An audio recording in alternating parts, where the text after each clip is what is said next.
Today we're really going to be talking about how the differences between men and women play out in their collaboration.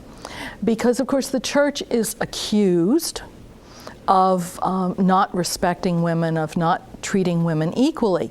But I've spent a lot of time studying these accusations and reading what the accusers say about the church. And I've even written a book on the subject, The Gender Agenda, Redefining Equality.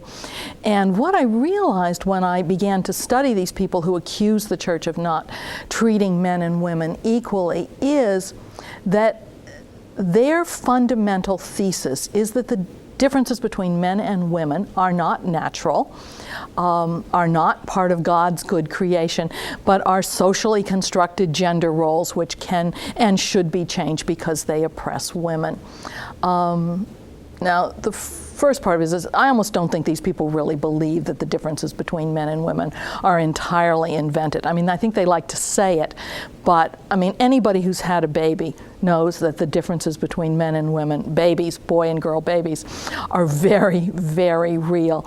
And they're there pretty much from the beginning. Now, the gender or radical feminists try to say, well, society makes the boys different, that we put the blue booties on the boys and the pink booties on the girls, and that's the cause of all the problems. But science actually has found something very, very different. It's found that men and women are different from the womb, that the hormones that make a boy make a boy's brain a boy's brain.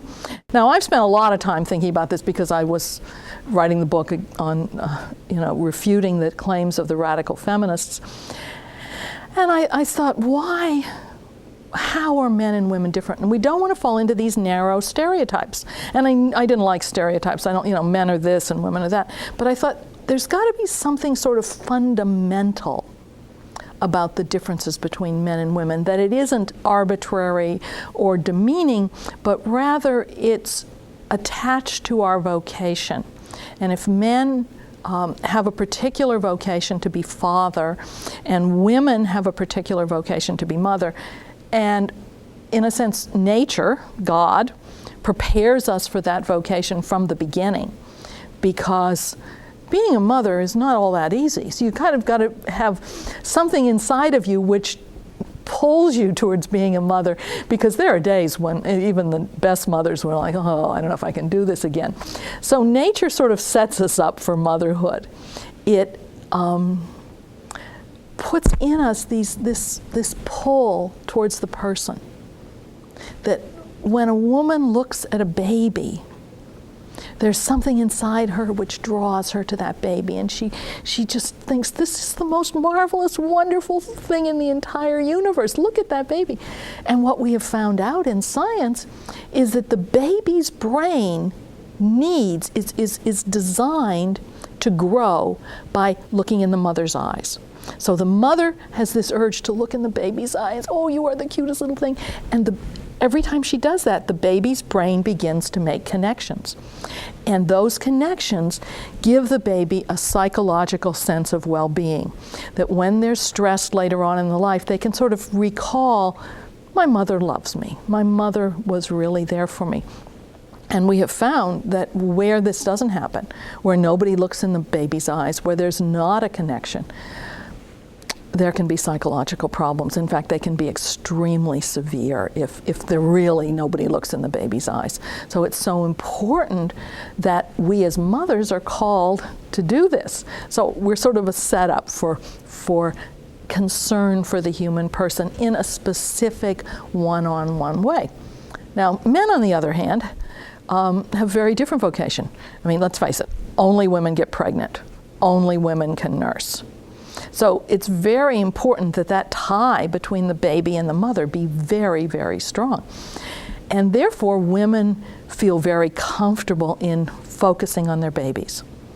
But if the man had the same feeling, if he wanted to sit there and say, oh, look at this baby, then who'd go out and get the food? Who'd go out and defend the family? Who'd go out and do all the work outside the home to support the mother and the baby? So the father's relationship with the baby is a little different. the father sort of engages in rough and tumble play. He's the one who brings the boy sort of into the world, who teaches the child much more to deal with the world. And we find that men's instincts run to large animals, large equipment, weapons, and working together with other men. They have a whole set of skills for sort of working together in a group, hierarchical relationships. So we see these differences between men and women are very much related to their vocation as father and mother. But there's some interesting things about this. One is that there was a time in history where a lot of productive work took place in the home, so that women didn't have any problems about, can I go out to work? Because they were busy. They had to make the food, grow the food in some cases, make the clothing. The work of the home was very creative, very productive, and really gave women full range for all of their talents. I mean, they were the nurses, they were the teachers, they did the charity work in the community. There was just so much that women did. And then as the world got better in terms of all of the things, the work of the home got less and less and less and less and less.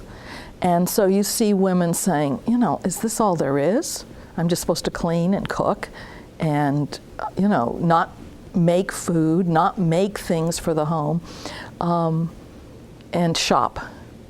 And so many women went out to work, but when they went out to work, they had to leave their homes, and so they became very torn.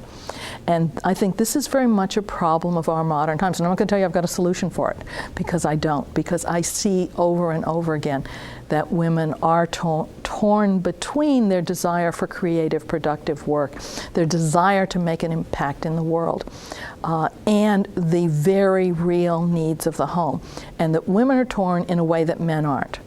A man goes off on a 2-week business trip and he knows his wife is there taking care of things. A woman goes off for the day and she's like, how's the baby? Is he all right? There's a different feeling that she has. And so what the church is saying in this document is we want to defend the right of women to work outside the home, to have an active part in society. But we also want to defend the right of women to be at home with their children. And I like to use the phrase to make motherhood their primary vocation. Because as I studied this problem, one of the things that I saw is that women were figuring out solutions for it. For example, the bus drivers. When the world sort of opened up and said women can do any job that they want, a lot of women decided to be school bus drivers. Now you might think, well, did they grow up thinking like boys, I want to drive a big bus? No. But they realized that it was a fairly good paying job and they didn't have to work when their kids weren't in school. So they would be off on the summer, they would be off on the vacation, they would be off on the holidays, but when their kids were in school, they could work, and they would be home when their kids got home. So they were women who made motherhood their primary vocation, and at the same time found productive work. And interestingly, the kids graduate from school, a lot of them then went into something that perhaps interested them more. Another thing that's going on in the world is that women are living longer. So they're living into their 50s and their 60s, and maybe they're going to focus on having children early and then go on and have some career afterwards. So I think women have to recognize sort of the rhythm of their life. One of the things I think that I see happening, and sort of sadly too, I have to admit, is that young girls are not told this is going to happen. They are not told that when they have a baby, something inside of them is going to say, I want to be home with that baby. And so they get all set in a career and they're doing great, and now I'll have a baby and I'll just send the baby off to daycare. And then they realize they really want to be with that baby. They want to spend those hours looking in the baby's eyes and going, oh, you're the cutest thing in the world. And somebody should have warned them that they probably would feel this way, but unfortunately our society keeps that a secret from a lot of young girls. And what the church says is, look, We've got to defend the right of women to make these choices, but at the same time, let's be sure that we support women who want to be home with their children, that we recognize that this is an important vocation. We'll be back in a moment. Thank you.